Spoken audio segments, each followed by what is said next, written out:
이제 우리 하나님께서 우리에게 주시는 말씀을 봉독하고 오늘 주시는 말씀 저희가 함께 나누도록 하겠습니다.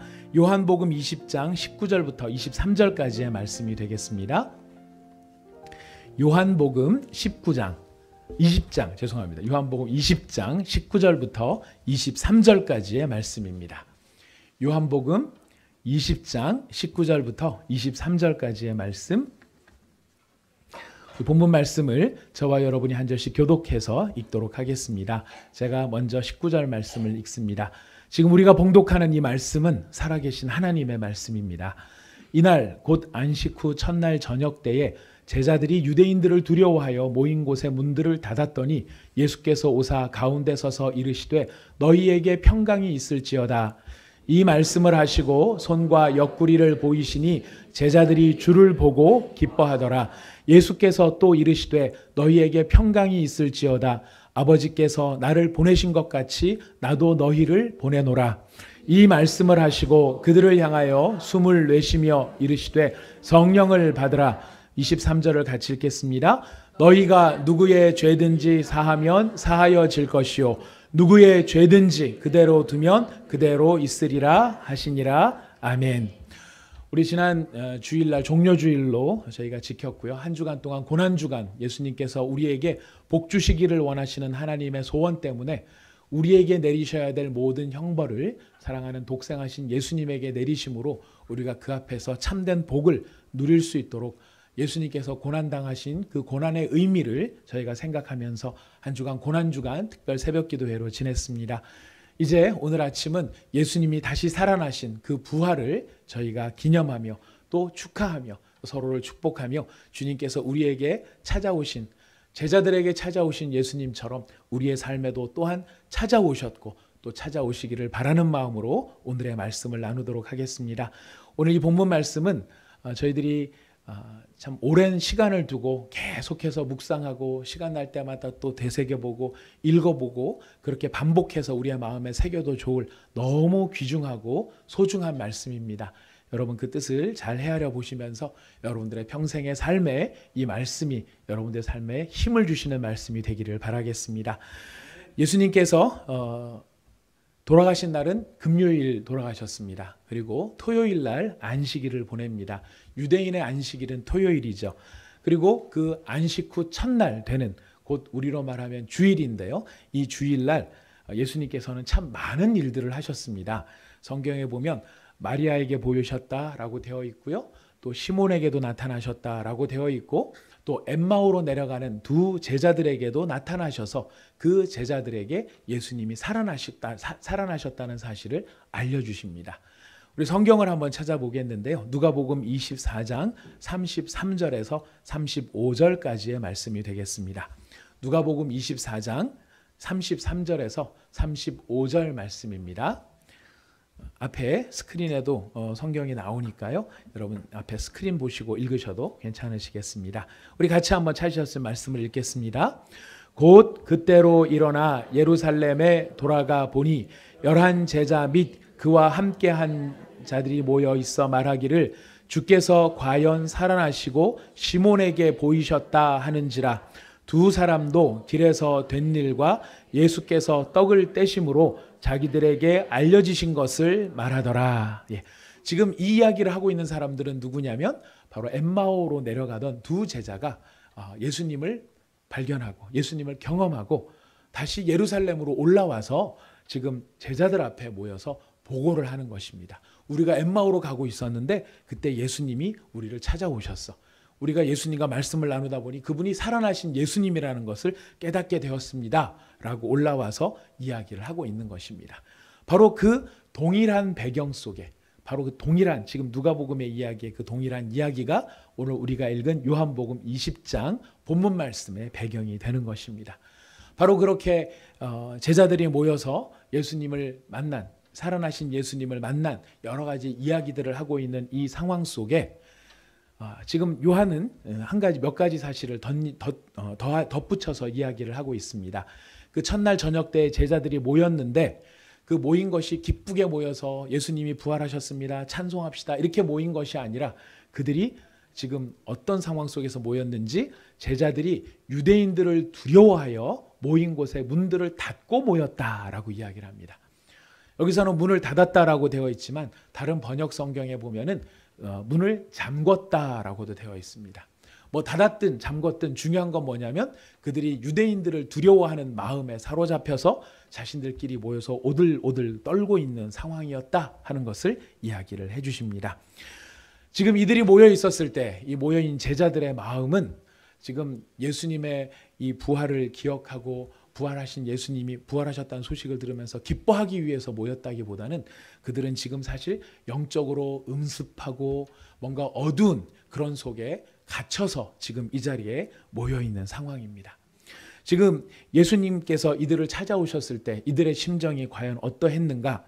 오늘 읽은 본문 말씀에 앞에도 말씀드렸지만 첫 번째 그들을 사로잡고 있는 어두움과 이게 엄습해 오는 그런 정말 안개 같은 밤안개 같이 그들을 사로잡고 있는 그런 감정들이 무엇이었는가? 첫 번째는 두려움이었습니다. 그 두려움은 유대인들을 향한 두려움이라고 이야기하는데요. 왜 유대인들을 두려워했을까요? 그들이 유대인들을 두려워했던 이유는 다른 것이 아니라 제자들도 자기들도 예수님처럼 그렇게 죽게 될까 봐. 유대인들이 우리가 모여 있는 걸 알면 우리를 찾아서 예수님을 못 박아 십자가에 죽였듯이 나한테도 와서 나를 끌고 나가 저런 모욕을 주고 저런 고통을 주고 정말 괴롭게 나를 죽일까 봐 그들은 두려워하고 있었습니다. 바로 이런 두려움의 어두운 그림자가 그들의 마음을 지배하고 있었고요. 두 번째 그들을 지배하고 있었던 것은 죄책감이었습니다. 그 죄책감은 무엇이냐면 예수님을 배신하고 본인들이 떠나간 것에 대한 예수님을 배신했다는 죄책감이 그들의 마음을 감싸고 있었습니다. 예수님의 12제자들, 그 12제자들은 예수님하고 참 특별하게 만난 사람들입니다. 예수님이 고르고 골라서 정말 특별한 제자로서 구약시대에는 12지파가 있었던 데 비해서 예수님께서는 그 12지파에 비유되어지는 12명의 제자들을 자신의 제자로 삼으셨습니다. 그 제자들이 다 독특하게 예수님에게 부름을 받았습니다. 여러분 예수님의 12제자 다 아시죠? 이름 다 외우시죠? 시작. 예, 베안야요 빌바 도마야다시가. 네. 첫 글자만 따서 12명의 제자가 있습니다. 근데 그 12명이 다 독특하게 만났지만 특별히 성경이 기록하고 있는 예수님과의 만남의 모습들이 나타나는 사람들이 있는데요. 마태복음을 기록한 세리 마태가 있습니다. 이 세리 마태는 세관에 앉아 있다가 예수님을 만났는데요. 이 세리라고 하는 것은 세금을 거두는 사람입니다. 근데 이 세금을 거두는 이때의 세리들은 우리로 말하면 친일파입니다. 일본의 앞잡이로서 민족의 등골을 빼먹는 일에 부역을 하고 있는 바로 그런 일을 했던 것이 마태였습니다. 그러니까 모든 유대인들은 이 마태를 보면서 혹은 세리를 바라보면서 손가락질을 하고 저 나쁜 놈들, 민족의 피를 빨아먹는 동포의 피를 빨아먹는 로마의 앞잡이로서 정신과 영혼을 팔아먹은 놈들 이렇게 욕을 하는 사람들에게 욕먹던 사람이 바로 이 마태였습니다. 근데 이 마태를 예수님이 찾아오신 겁니다. 찾아오셔서 나를 따르라 하시니 마태가 일어나서 예수님을 따라갑니다. 예수님을 따라갈 때에 예수님께서 어느 정도로 그 마태를 가까이 하셨냐면 마태의 집으로 가셨습니다. 집에 앉아서 음식을 잡수실 때에 마태네 집에 갔으니까 그 같은 동종업계에 종사하는 수많은 세리들과 죄인들이 와서 예수님과 그의 제자들과 함께 먹고 있습니다. 바리새인들이 그 모습을 보고 제자들에게 힐난을 합니다. 야, 너희 선생님은 어떻게 저런 민족 반역자, 친일파, 저 나쁜 놈들, 영혼을 팔아먹은 놈들, 바로 그런 놈들과 함께 식사를 하실 수 있느냐? 예수님께서 말씀하십니다. 건강한 자에게는 의사가 쓸데없고 병든 자에게라 쓸데가 있느니라. 너희는 가서 내가 긍휼을 원하고 제사를 원하지 아니하노라 하신 뜻이 무엇인지 배우라. 나는 의인을 부르러 온 것이 아니요 죄인을 부르러 왔노라. 모든 사람들이 다 영혼 팔아먹은 놈이라고 손가락질을 하는 그 마태를 찾아가셔서 바로 그 마태를 부끄러워하지 아니하시고 품어주신 분이 예수님이셨습니다. 마태는 그렇게 사람들한테 비난받는 자기를 불러주신 예수님의 제자가 되었습니다. 또 예수님한테 특별하게 부름받은 사람, 예수님과 특별한 관계가 나오는 사람은 바돌로메라는 사람이 있는데요. 이 사람은 요한복음에는 나다나엘이라는 이름으로 나타납니다. 예수님이 나다나엘을 보시고 굉장히 좋아하셨죠. 기뻐하셨죠. 그를 평가하셨습니다. 참 아름다운 평가를 하셨습니다. 저는 참 이스라엘 사람이라 그 속에 간사한 것이 없도다. 예수님께서 나다나엘의 속마음을 다 알고 계셨기 때문에 나다나엘 속에는 간사한 것이 없다 그랬습니다. 간사한 것이 없다는 말은 속이는 것이 없다는 것입니다. 속이는 것이 없다는 것은 나다나엘이 겉으로 입으로 나는 하나님을 사랑합니다 라고 말한 그 사랑은 겉으로 말로 하는 사랑이 아니라 그의 마음에 진짜 있는 사랑이다. 나다나엘은 진짜 예수님께 좋은 평가를 받았어요. 베드로는 뭐 말로 할 필요도 없겠죠. 지금 베드로는 진짜 종합 선물 세트로 온갖 것들을 다 경험을 했습니다. 먹는 것, 입는 것, 보는 것, 장모의 열병도 낫고 바다 위도 걸어봤습니다. 이 베드로 이 모든 일들을 다 했어요. 근데 그 마태 모든 사람이 손가락질하는데도 불구하고 자기를 품어주신 스승을 배반하였고 자기의 마음을 다 알아주시면서 인정해 주신 나다나엘도 예수님을 떠나갔고 모든 걸 경험한 베드로도 예수님을 부인하고 도망친 것입니다.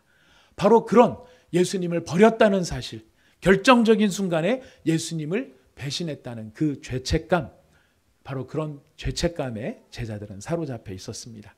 또 제자들의 마음을 어지럽게 만들고 그들을 붙잡고 있었던 또 다른 마음은 불신이었습니다.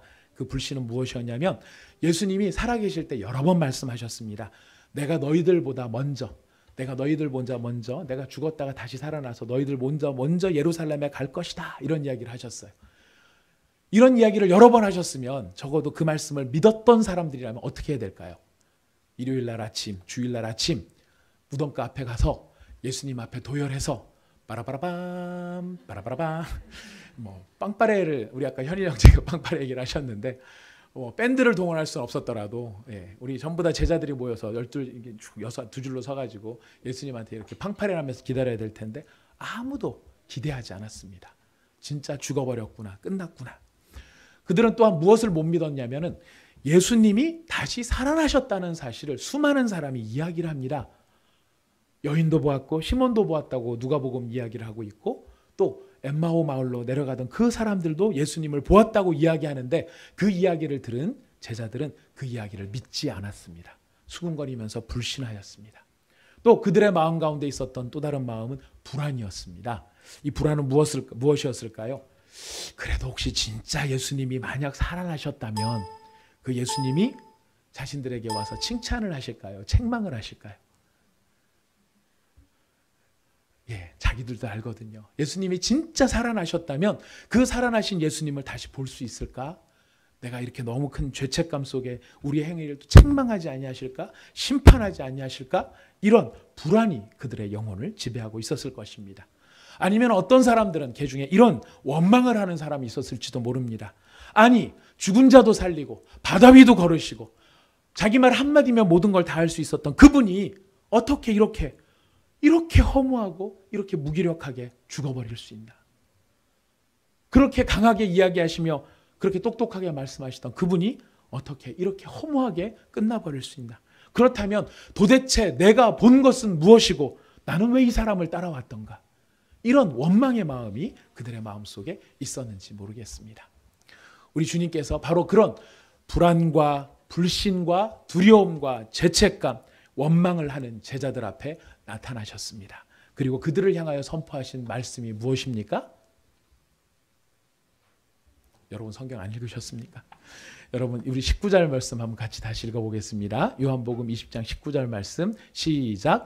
이날 곧 안식 후 첫날 저녁 때에 제자들이 유대인들을 두려워하여 모인 곳에 문들을 닫았더니 예수께서 오사 가운데 서서 이르시되 너희에게 평강이 있을지어다. 여러분 오늘 본문 말씀에 평강이 있을지어다 두 번 나오는데요. 왜 예수님께서 두 번 말씀하셨는지 우리가 차차로 생각을 해보겠는데 지금 첫 번째 예수님이 오셔서 그들에게 평강이 있을지어다 라고 선포하십니다. 왜 예수님께서 그들 가운데 오셔서 하신 첫 번째 말씀이 평강이 있을지어다 였을까요? 바로 앞에 말씀드린 그들의 영혼을 사로잡고 있는 그 두려움, 그 불신, 그 죄책감, 그들의 마음속에 있는 모든 원망을 향하여 주님께서는 그 모든 원망과 불신, 그들의 어두운 마음을 털어버리시면서 그 모든 것들을 밝혀버리시면서 그 모든 것을 떠나게 하시면서 외치신 말씀이 너희에게 평강이 있을지어다. 우리도 예수님처럼 죽으면 어떻게 할까? 유대인들에게 잡혀 죽는 거 아닐까? 그러나 부활하신 몸으로 예수님이 나타나셔서 그들에게 부활의 몸을 보여주신 것은 무슨 뜻입니까? 아, 죽어도 죽는 게 아니구나. 죽는 게 끝이 아니구나. 죄책감 속에 사로잡혔던 그들을 향하여 나타나셔서 예수님이 너희들 왜 나를 배신하고 떠나갔느냐 하지 아니하시고 평강이 있을지어다. 너희들의 모든 나를 배신한 죄를 용서해 주시는 용서의 선언. 그들의 마음속에 있었던 불신, 어찌하여 믿지 아니하느냐, 이 삐리리 삐삐삐 이렇게 말씀하지 아니하시고 평강이 있을지어다. 한마디 가운데 그 모든 죄를 용서해 주시고 그들의 마음속에 있는 심판받으면 어떡하지, 책망받으면 어떡하지, 그것까지도 예수님이 평강으로 선언하시며 낫게 하신 것이었습니다. 그리고 그 모든 평강에 대한 확증이 무엇이었냐면 평강이 있을지어다. 그것에 대한 확증이 제자들에게 손과 옆구리를 보여주신 것이었습니다. 손과 옆구리를 보여주시며 손에 난 못자국, 옆구리에 난 깊은 창자국, 그 증거를 보여주시면서 예수님이 무엇을 확증하셨을까요? 못 박히신 자리, 손에 못 박히신 자리, 옆구리에 창자국을 보이면서 지금 너희들 앞에 있는 나는 바로 예수님 자신이라는 것. 그리고 너희가 똑똑히 보았던 그 죽음을 이겨서 내가 살아났다는 것을, 무엇보다 말씀하신 그 말씀이 그대로 이루어졌다는 것을 예수님은 제자들에게 증거로 보여주셨습니다. 그리고 그 증거를 보여주심으로 제자들 가운데 확신이 있기를 원하셨습니다. 어떤 확신일까요? 말씀에 대해서 의심하지 말라는 것, 그리고 믿으라는 것을 그들에게 보여주셨습니다. 예수님께서 평강을 선언하심으로 제자들이 가졌던 모든 부정적인 것, 더러운 것, 추한 것을 잠재우시고 사라지게 하시는 평강을 선언하여 주셨습니다. 오늘 예수님께서 우리에게도 이런 평강을 선언하여 주시기를 소원합니다. 우리들의 두려움, 우리들의 죄책감, 우리들의 불신과 우리들의 불안, 원망을 주님께서 해결하여 주시고 우리 가운데 평강을 선언하여 주실 줄 믿습니다. 예수님께서는 두 번째로 평강을 말씀하십니다. 너희에게 평강이 있을지어다. 이 평강은 어떤 평강일까요? 우리 21절 말씀을 같이 읽어보시겠습니다. 시작.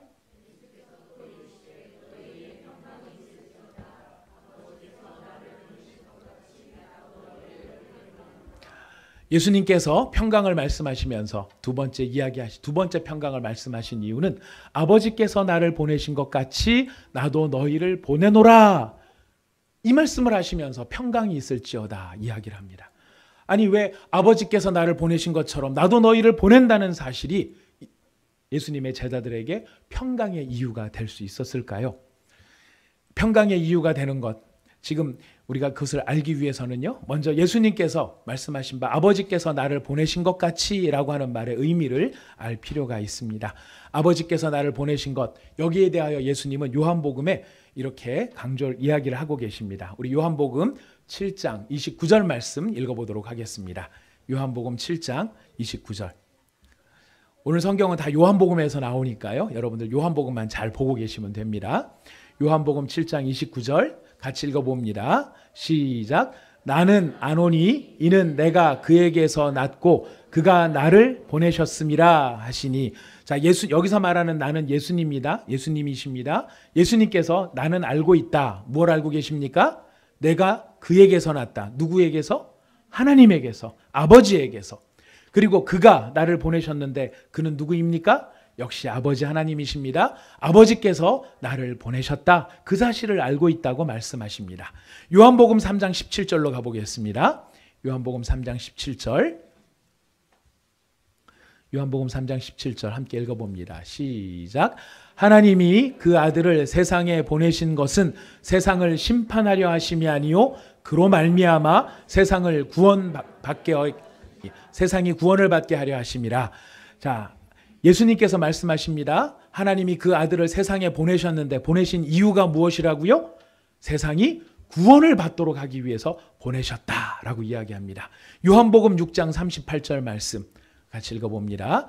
요한복음 6장 38절 말씀 같이 읽어보겠습니다. 시작. 내가 하늘에서 내려온 것은 내 뜻을 행하려 함이 아니요 나를 보내신 이의 뜻을 행하려 함이니라. 예수님께서는 자신이 이 땅에 내려온 이유가 있는데 그 이유는 내 뜻을 행하려고 내려온 것이 아니라 누구의 뜻을 행하려고 내려왔다고 이게 강조하십니까? 나를 보내신 이의 뜻. 나를 보내신 이의 뜻. 지금 예수님께서는 아버지께서 나를 보내셨다라고 하는 그 말을 가지고 하나님이 나를 보내셨다라는 것으로 강조하는 게 아니라 나를 보내신 데는 이유가 있고 목적이 있고 뜻이 있다. 그렇기 때문에 내가 이 땅에서 살아간 모든 것은 바로 그 목적과 뜻을 이루기 위해서 살아가는 것이다. 마찬가지로 나도 너희를 보내노라 했었을 때는 보낸다 이것으로 끝나는 것이 아니라 보내는 데는 뭐가 있다는 것입니까? 목적이 있고 뜻이 있다는 것입니다. 근데 그 보내는 데는 목적이 있고 뜻이 있는데 목적이 있고 뜻이 있는 자리에 왜 평강이 있을지어다라고 이야기하실까요? 그것은 제자들이 앞에 예수님을 배반하고 배신했던 것 때문에 제자들의 마음속에는 내가 더 이상 예수님의 제자일 수 없어. 나는 예수님을 배신했기 때문에 더 이상 예수님의 제자라는 그 자리를, 지위를, 신분을 나는 유지할 수가 없어. 난 예수의 제자가 더 이상 아니기 때문에 그렇기 때문에 나는 사명도 없어졌어. 이렇게 생각하고 있는 제자들을 향하여 예수님은 평강을 선언하십니다. 무슨 뜻일까요? 무엇을 회복했다는 뜻일까요? 너희들이 이전에 나를 배신하여 제자라고 하는 신분을 잃어버렸다고 생각할지 모르지만 다시 내가 너희를 보냄으로 무엇을 회복하는 것입니까? 너희들은 내 제자다. 너희들은 내 제자다. 그 신분을 회복시키는 것입니다. 그리고 또 무엇을 회복시키십니까? 그 제자가 감당해야 될 사명, 그 사명을 회복시켜주고 계신다는 것입니다. 이런 회복을 통하여 우리에게 제자들에게 강조하시는 것 무엇일까요? 나도 너희를 보내노라. 너희에게 평강이 있을지어다. 이제 너희가 다시 회복된 사람으로서 어떻게 살아야 된다는 것입니까? 보냄을, 너희를 회복하고 너희를 보내는 누구의 뜻을 따라 살아야 된다는 것입니까? 예수 그리스도의 뜻. 너희를 회복시키셔서 너희를 보내는, 내가 아버지께로부터 보냄을 받아 내 원대로 산 게 아니라 아버지의 뜻대로 살았던 것처럼 내가 너희를 회복시켜서 너희를 보내니까 더 이상 너희는 누구 마음대로 살아서는 안 된다는 것일까요? 너희 마음대로. 누구의 뜻대로 살아야 된다는 것일까요? 예수님의 뜻. 예수님의 뜻을 따라 살아야 한다는 것입니다. 자, 이것과 관련해 가지고 저희가 이번 특별 새벽 기도회를 지나면서 참 귀한 은혜의 말씀을 듣고 도전을 받은 게 있어요. 우리가 무엇을 하든지 내 뜻대로 하는 존재가 아니라 나를 보내신 아버지의 예수님의 뜻대로 하는 존재다. 일단 이것부터 좀 한번 확인을 해야 되겠습니다. 제가 이번 특세를 하면서 우리 강사 목사님한테 참 여러 가지 도전을 많이 받았지만 참 큰 도전을 받고 마음의 자유를 얻게 된 게 뭐냐면 설교자가 아무리 혼자 많은 것을 아는 것, 혼자 똑똑한 게 중요한 게 아니라는 거예요. 설교를 잘 한다는 건 뭐냐면 설교를 듣는 여러분들이 정확하게 듣고 여러분의 것으로 받아들이는 것이 중요하다는 것. 그걸 참 많이 깨우쳐 주셨는데요. 여러분 한 가지 제가 한번 물어보겠습니다. 여러분들이 예수님의 제자라는 사실을 시인하십니까? 분위기상 안 하면 안 되겠죠? 근데 여러분 분위기로 하지 마시고요. 여러분의 고백으로 하시기를 부탁드리겠습니다. 내 마음속을 한번 살펴보시고요. 안 믿어지시면 안 믿어지시는 대로 주님 저 못 느끼겠습니다. 하셔야 돼요. 겉으로는 하지 말고 속으로. 왜 속으로 하셔야 될까요? 내가 뭐가 부족한 걸 알아야 하나님 앞에 기도를 해도 하나님 안 믿겨집니다. 믿음을 주옵소서라고 기도할 수 있잖아요. 그런 의미에서 여러분 마음속에 생각해 보시고 고백을 하시더라도 한번 여러분의 진심을 담아 한번 하나님 앞에서 대답해 보시기를 바랍니다. 여러분이 예수님의 제자로 보냄을 받으신 것이 맞으십니까? 그리고 여러분들 그런 사명을 가지고 계십니까?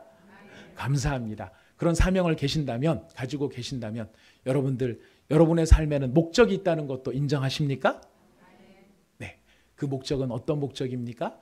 바로 우리를 보내신 예수님의 뜻을 이루는 것이 우리의 목적입니다. 그렇기 때문에 그 목적 때문에 우리는 무엇도 달라지느냐면 기도하고 간구하는 자세도 달라진다는 거예요.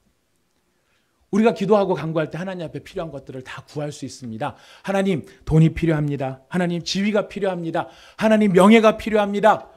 또 어떤 경우에는 배우자가 필요한 경우도 있겠죠. 하나님, 배우자, 남편을 주십시오. 아내를 주십시오. 하나님이 남편과 아내를 주셨더니 하나님 자식을 주십시오. 하나님 자식을 주시니까 하나님 집도 주십시오. 하나님 집도 주시니까 하나님 자식들 공부 잘 시킬 수 있도록 파락군으로 보내주십시오. 환경도 우리 하나님 앞에 요청할 수 있습니다. 우리는 그런 기도할 수 있는 존재로 부름받은 것이 사실입니다. 다 간구할 수 있습니다. 자, 그러나 그 모든 것을 간구할 때 하나님이 주실 때 근데 다 주십니까?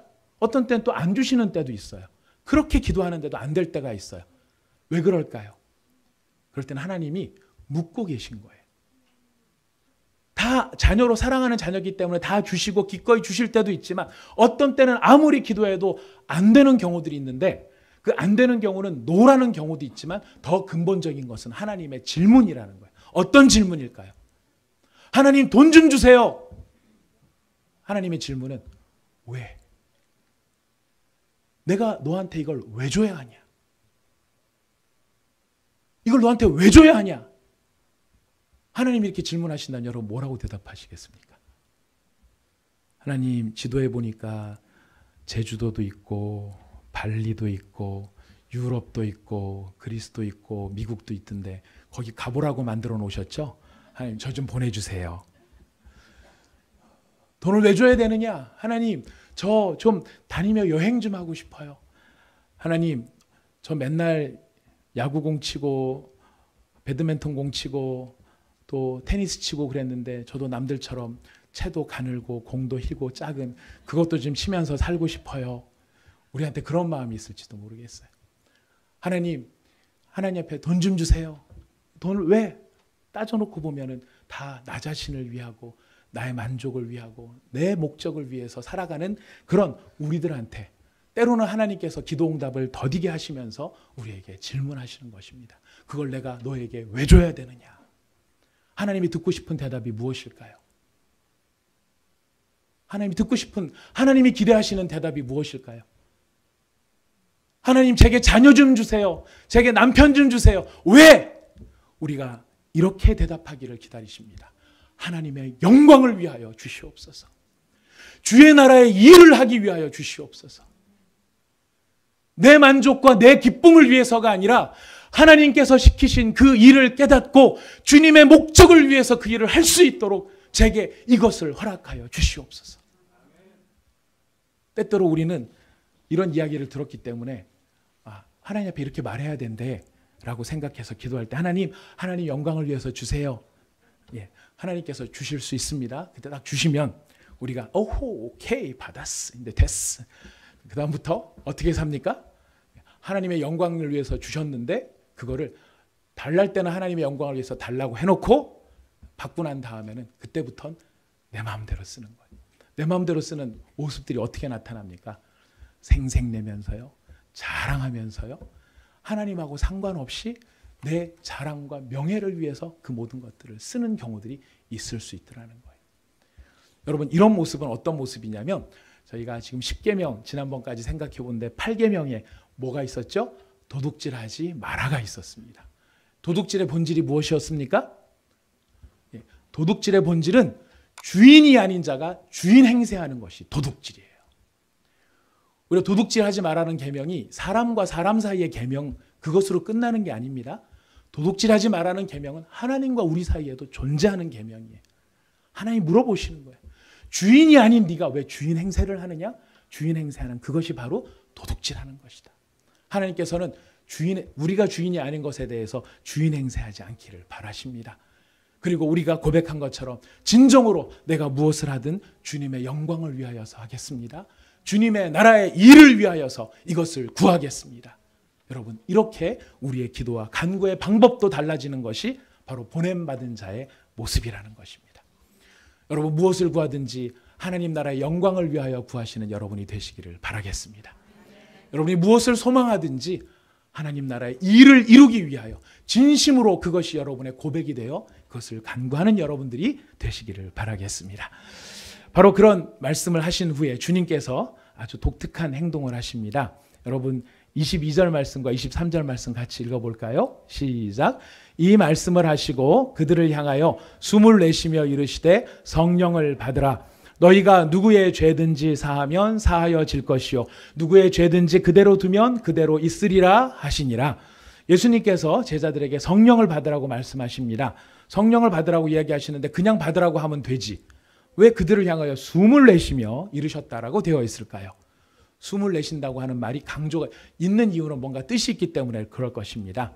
이 대목에 숨을 내쉰다는 그 말은 창세기에서 보면은 하나님께서 사람을 지으시고 사람의 코에 생기를 불어넣으심으로 생명이 되게 하십니다. 사람의 코에 생기를 불어넣으신다라고 했었을 때 그 생기를 불어넣는다는 말이 호흡을 불어넣는다는 말, 바로 오늘 여기 본문과 동일한 의미가 되는 것입니다. 예수님께서는 성령을 받으라 말씀하시면서 제자들에게 지금 어떻게 하시느냐면 제자들을 향하여 새로운 존재를 만드시는, 생기를 그 코에 불어넣으시는 하나님과도 같이 예수님께서 그들을 향하여 숨을 내쉬며 그들을 새로운 존재로 만들고 계시는 것을 강조하십니다. 그리고 말씀하시는 것이 성령을 받으라입니다. 왜 성령을 받으라고 이야기하실까요? 성령은 요한복음에서 굉장히 중요한 의미를 갖게 되는데요. 우리 성경을 세 군데 찾아보겠습니다. 요한복음 3장 5절. 여러분 아마 앞에 구절이 나오기도 할 겁니다. 빨리 못 찾으시는 분은 스크린을 보셔도 되겠습니다. 요한복음 3장 5절 말씀 같이 읽겠습니다. 시작. 예수께서 대답하시되 진실로 진실로 내게 이르노니 사람이 물과 성령으로 나지 아니하면 하나님 나라에 들어갈 수 없느니라. 왜 성령을 받으라고 말씀하십니까? 하나님 나라에 들어가기 위해서입니다. 여러분 하나님 나라에 들어가기 위해서 우리한테 필요한 것이 다른 것이 아니에요. 성령을 받을 때 물과 성령으로 거듭남으로 말미암아 물과 성령으로 성령을 받음으로 말미암아 우리는 하나님 나라에 들어갈 수 있게 되는 것입니다. 성령을 받지 아니한다면 우리는 하나님 나라에 들어갈 수 없다는 것이죠. 요한복음 14장 26절 말씀을 읽어봅니다. 요한복음 14장 26절 말씀 같이 읽어보겠습니다. 시작. 보혜사 곧 아버지께서 내 이름으로 보내실 성령 그가 너희에게 모든 것을 가르치고 내가 너희에게 말한 모든 것을 생각나게 하리라. 아멘. 성령이 오셔서 하시는 일이 무엇이냐면 예수님께서 제자들에게 가르치셨던 것 모든 것을 생각나게 하신다라고 합니다. 어떤 뜻일까요? 예수님께서 말씀하신 것을 깨닫고 이해하기 위해서는 무엇을 받아야만 된다는 것입니까? 성령을 받아야 된다는 것입니다. 우리가 성경을 읽는 것은 다 자유로 읽을 수 있고 성경은 누구나 읽을 수 있는 책입니다만은 어떤 때는 그 말씀의 본 의미를 이해하기 위해서는 내 마음대로 이해할 수 있는 위험성이 있다는 거예요. 말씀을 바로 이해하기 위해서는 성령의 충만함이 필요합니다. 성령 받지 아니하고 성경을 함부로 읽다 보면 이제 복음서가 어떤 복음서가 나오냐면 마가복음, 누가복음 바로 그 뒤에 살짝 가로쳐져 있는 내가복음이라고 하는 복음이 등장할 수 있습니다. 내 마음대로 써놓은 내 임의대로 써놓은 내 마음대로 해석해 놓은 그런 위험을 우리가 이길 수 있는 방법 무엇입니까? 성령을 받아야 한다는 것입니다. 우리 요한복음 16장 13절 말씀 또 한번 같이 읽어보겠습니다. 요한복음 16장 13절 말씀 같이 읽습니다. 시작. 그러나 진리의 성령이 오시면 그가 너희를 모든 진리 가운데로 인도하시리니 그가 스스로 말하지 않고 오직 들은 것을 말하며 장래 일을 너희에게 알리시리라. 진리의 성령이 오시면 그 진리의 성령은 진리 대신 그리스도 앞으로 우리를 인도하십니다. 진리 대신 하나님 앞으로 인도하십니다. 그리고 그 하나님께서 장차 하나님의 나라를 위하여 어떤 일들을 행해 나가실지 또 행하고 있는지를 우리 가운데로 깨닫게 해 주신다는 것입니다. 우리가 거듭나 하나님 나라에 들어가고 예수님의 가르침을 이해하고 또 장차 이루실 하나님의 나라의 일들을 깨닫기 위해서는 반드시 무엇이 필요합니까? 성령을 받아야만 한다는 것입니다. 그래서 예수님께서는 성령을 받으라고 말씀하고 계십니다. 그리고 성령을 받으라까지는 다들 기억하지만 23절 말씀은 우리가 굉장히 쉽게 덮어놓고 지나가는 이야기가 있어요. 너희가 누구의 죄든지 사하면 사하여질 것이요 누구의 죄든지 그대로 두면 그대로 있으리라. 여러분 이 말씀이 사실은 어마어마하게 너무너무 중요한 말씀입니다. 이 말씀만 가지고도 따로 설교를 해야 되는데요. 이게 지금 누구의 죄든지 사하면 사하여지고 그대로 두면 그대로 있으리라. 너희에게 지금 무슨 권세를 주신다는 것입니까? 죄를 사할 수 있는 권세를 주신다는 거예요. 여러분 죄를 사할 수 있는 권세는 누구만이 가진 권세입니까? 하나님만이 가지고 있는 권세예요. 하나님만이 가지고 있는 권세인데 예수님께서 공생애 동안에 이렇게 병든 자를 고치시면서 그 병든 자에게 네 죄가 용서함을 받았느니라 이런 말씀을 하신 적이 있어요. 그 말씀을 듣고 사람들이 아멘한 게 아니라 발끈했어요. 이 사람이 어찌 이렇게 말하는가? 신성 모독이로다. 오직 하나님 한 분 외에는 누가 능히 죄를 사하겠느냐? 하나님 밖에는 죄를 사할 수 없는 그 일을 누가 하십니까? 예수님이 하신 거예요. 예수님이 하신 그 일을 지금 누구에게 그 권한을 위임하고 계십니까? 바로 그의 제자들에게 그 권한을 위임하고 계신다는 거예요. 어마어마한 권한을 위임받고 있는데 문제는 뭐예요? 우리가 몰라요. 내가 어떤 존재인지, 무엇을 위해 살아야 되는지, 어떻게 살아야 되는지를 우리가 잊어버리고 그걸 모른 채 살아가는 경우들이 너무 많더라는 거예요. 저희가 부흥회 같은 한 주간의 고난주간 특별 새벽기도회를 지냈는데요. 제가 강상 목사님께서 주일날 말씀하신 것 가운데 1부에는 말씀을 하셨는데 2부 때는 말씀을 안 하신 예화가 있었어요. 우리나라의 이민간, 미국의 이민간 한 분이 유기농 야채 장사를 하셨던 분이 계셨답니다. 근데 유기농 야채 장사를 하셨는데 이분이 그 유기농 야채가 일반 야채도 굉장히 비싸고 더군다나 뉴욕이나 뭐 이런 데서는 그 농장이 가깝지 않기 때문에 야채가 비쌀 뿐만 아니라 유기농 야채는 더 비싼데 이분이 그 교회에 유학생들한테 갖다 먹으라고 유기농 야채 같은 거를 교회에다가 항상 쌓아놓고 그렇게 섬기시는 분이 계셨답니다. 그런데 그분이 사시는 아파트에 자기 옆집에 흑인 가족이 이사를 왔대요. 그래서 그 흑인 가족이 이사를 왔는데 그 아파트가 나름대로 좀 사는 사람들이 좀 사는 데라서 그런지 다른 사람들이 이 흑인들이 들어오고 이런 경우가 거의 없는데 흑인이 아마 유일하게 들어온 모양이죠. 근데 이 사람이 이제 그 하나님 앞에서 사람을 섬기기로 결심한 그 마음의 각오를 가지고 옆집에 찾아온 그 흑인 가족에게 유기농 야채도 갖다 주고 뭐도 갖다 주고 아마 열심히 한 모양이에요. 열심히 했는데 어느 날 이 사람이 정말 당신한테 감동을 받았다. 이 동네에서 아무도 내가 흑인이라고 아는 척을 안 해주는데 당신은 나를 아는 척을 해주고 나한테 이렇게 귀한 것을 주니까 너무 고맙다. 내가 절대 잊지 않겠다. 이 사람이 어느 날 사라졌대요. 이 가족이 없어졌다는 거예요. 없어졌는데 나중에 본인한테 편지가 왔는데 편지의 내용이 무엇냐면 이 사람이 우간다에서 정치적인 상황 때문에 박해를 받아갖고 미국으로 도망을 나와 있었던 정치 지도자였던 거예요. 근데 이 사람이 우간다에 독재를 하던 그 독재자가 무너지고 민주화가 되면서 다시 우간다로 돌아가서 대통령이 된 거예요. 그래서 이 사람이 편지를 보내가지고 내가 아무것도 없을 때 나한테 이렇게 성심성의껏 잘해주고 나에게 이토록 귀한 그리스도의 사랑을 보여주신 당신을 내가 초청하기를 원합니다. 그래갖고 비행기표도 보내오고 뭐도 보내오고 했다는 거예요. 이 사람이 얼떨떨한 마음에 비행기 타고 하는데 1등석을 타고 우간다를 갔더니 그 우간다에 비행기가 쫙 내리는데 트랩에 빨간 카페트를 쫙 깔아놓고 빰빠라빰빠 빰빰빠빠 이걸 해주면서 국빈으로 이 사람을 지극히 잘 영접을 해줬대요. 근데 이 사실이 뉴욕타임즈의 기사화가 될 정도로 세상 가운데 알려진 이야기였답니다. 이 이야기를 하셨던 이유가 어디였냐면 여러분 지난주에 아마 기억하실 겁니다.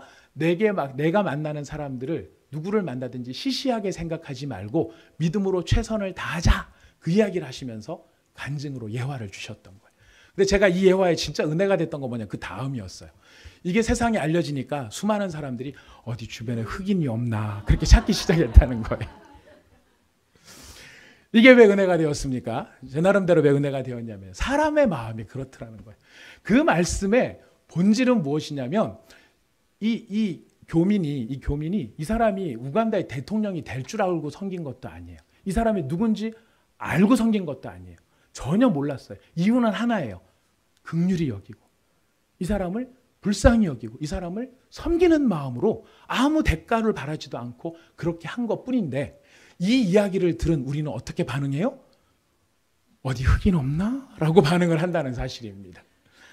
이런 우리들을 향하여 지금 예수님께서 이런 속성을 가진 우리들한테 사실은 도전하는 부분이 있으신 겁니다.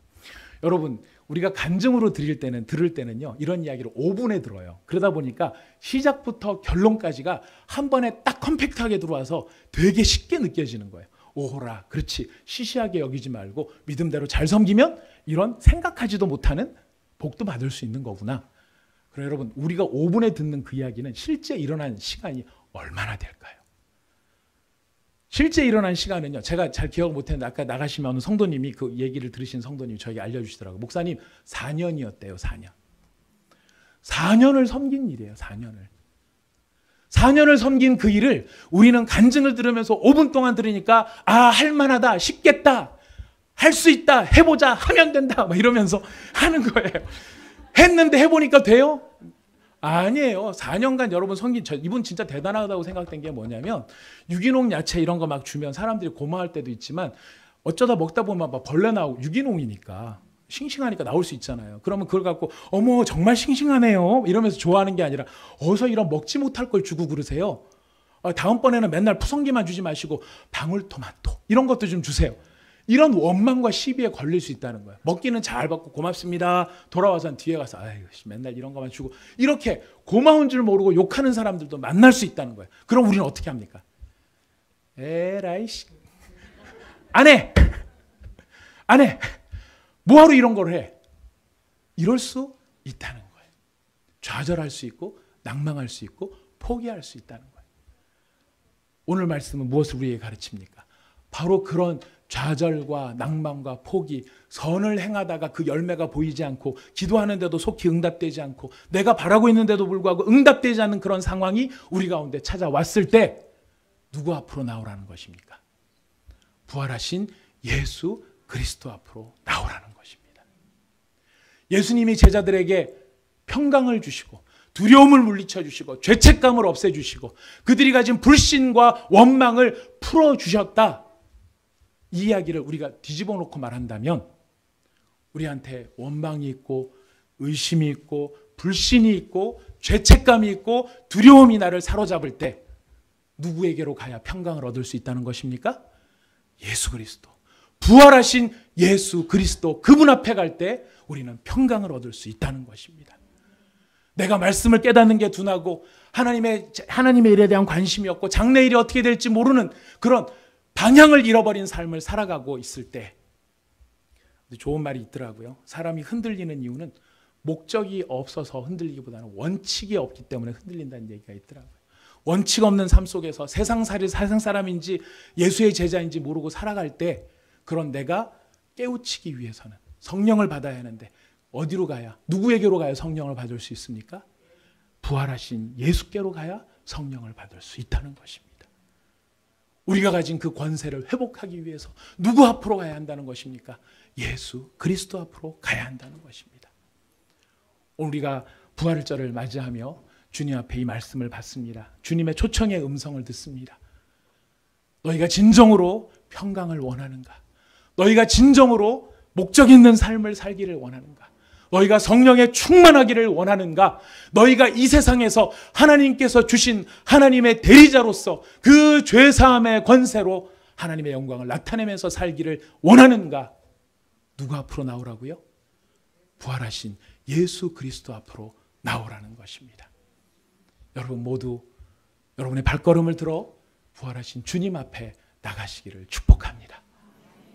여러분의 이해가 둔하고 우리의 마음이 답답하고 어디에 가도 답이 없을 때 바로 부활하신 예수 그리스도 앞에 나가면 주님께서 우리에게 주시는 말씀, 너희에게 평강이 있을지어다, 너희에게 평강이 있을지어다, 아버지께서 나를 보내신 것처럼 나도 너희를 보내노라, 성령을 받으라, 너희가 누구의 죄든지 사하면 사하여질 것이요 누구의 죄든지 그대로 두면 그대로 있으리라. 우리에게 영광의 말씀을 들려주실 것입니다. 여러분 영광의 주인공들이 되시기를 부탁드리겠습니다. 우리 잠깐 기도하겠습니다.